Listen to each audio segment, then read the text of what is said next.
Somehow a developer's NPM account was compromised and now all of crypto is broken. OpenSea gives new details about their upcoming token, and John Allen explains everything that went wrong with Game 7. We're talking about all that and more in today's Gaming Daily, presented by B3, the official gaming chain of Gaming Daily. OpenSea just announced a wave of new updates. Get it? OpenSea Mobile is coming with an AI-powered trading app that pulls your wallets, NFTs, and tokens into one place, working seamlessly across desktop and mobile. They also announced their flagship collection with over $1 million committed to historic and emerging NFTs, starting with, of course, a CryptoPunk, and the final pre-TGE rewards phase kicks off next Monday, September 15th, with 50% of platform fees fueling millions in token and NFT prizes. Jump started with $1 million of OP and ARB tokens already in the vault. And lastly, the update everyone was waiting for, the C token details will drop in October, with this being the last big run-up before its launch. And on top of that, OpenSea is betting big on gaming. In a new GamesGG article, Oliver Maroney, head of business development and partnerships, gave us insights into how OpenSea is helping shape the future of Web3 gaming. He called gaming a critical vertical for NFTs, pointing out that players already spend billions on skins with little ownership or resale options. And for him,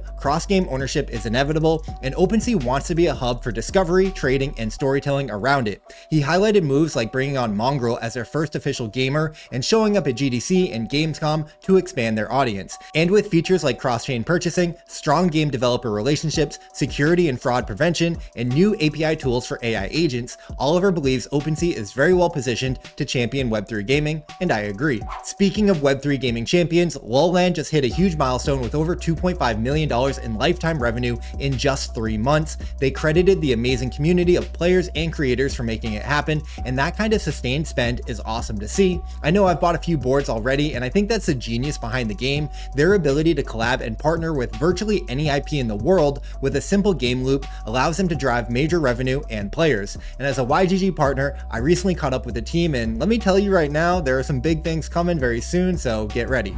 WolvesDAO is rolling out Wolves 2.0 with a brand new way into the famed and fabled Wolves Discord for 50,000 WOOF tokens, which is currently about $33. Access does not make you a wolf though. This is a part of their new progression system where new entrants will begin as cubs and will have a path to become a wolf and gain full access. The new gated access is set to go live in about 7 days, so you may want to scoop up some WOOF tokens, but not financial advice. Yellow Panther sparked a big conversation this weekend asking what went wrong with Game 7. The post hit over 70,000 views, and the most thoughtful responses came from G7's janitor and core contributor John Allen. There was a lot of back and forth, and credit to John because he answered a lot of questions, and some of the ones that stood out to me was him speaking about how they leaned too heavily on KOLs and tier 1 exchange driven metrics instead of true product market fit and revenue. He said that they had really positive feedback initially and a flywheel and model that seemed to be working, but also admitted that the team didn't plan enough for the worst case scenario and underestimated how long adoption would take. And for me, his insights land as a valuable case study for the space and other founders,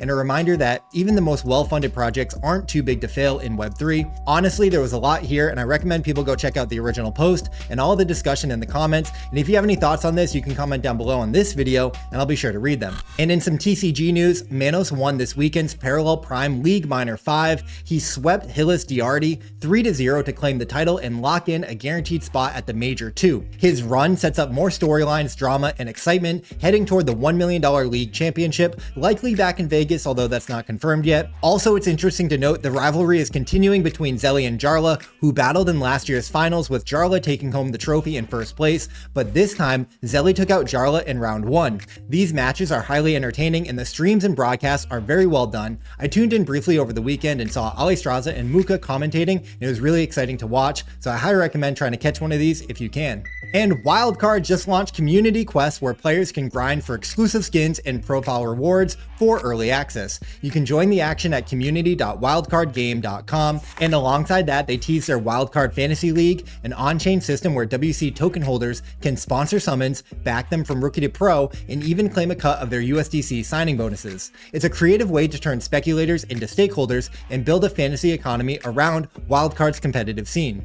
Fableborn is running an exclusive playtest live right now through September 10th. For the next 48 hours, players who signed up can can grab the download link directly from their Discord and jump into the newest build, and let us know if you do because we're all dying to hear how the game is going. Warp just announced a partnership with Immutable to bring their slate of games onto Immutable Play. The goal is to tap into Immutable's growth platform to reach more players, ignite communities, and scale sustainably. Powered by Avalanche, Warp says that this isn't about being locked into any particular chain because their publishing layer can support games on any chain. In return, Immutable will refer top quality games to Warp for publishing support, and it's a collaboration that mixes infrastructure and publishing expertise to help games grow faster.